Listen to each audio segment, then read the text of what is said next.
уже ты перейдешь на должность помощника советской, чтобы больше было времени работать и по линии Совета ТЭИПов, общественных организаций вместе с начальником управления внутренней политики. Ну и плюс помогать управлению по делам религии, в том числе помощнику советской по делам религии, вот этому направлении и в этой работе. Так будет правильно.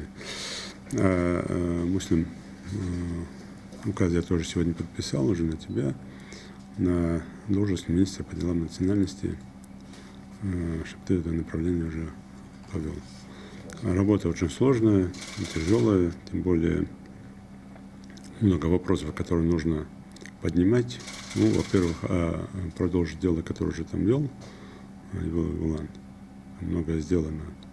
Закрепить это, во-первых. Ну и, конечно, нарастить потенциал, который там есть, можно еще много сделать. Понятно, да? Особо обращаю внимание тесное взаимодействие с коллегами Северо-Кавказского федерального округа, и особенно это нашей братской Чеченской республики и с коллегой Северной Осетии.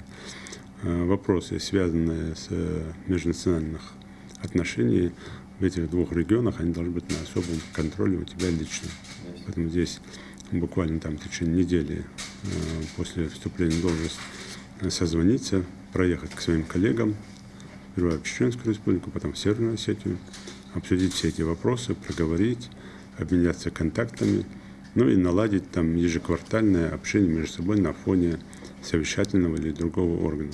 Поздравляю с этим назначением вас, ну и вас там назначаю на должность помощника советника. Желаю успехов в работе, чтобы от вас была польза на этих направлениях, чтобы еще больше пользы было, чтобы вы там уже задачу выполняли.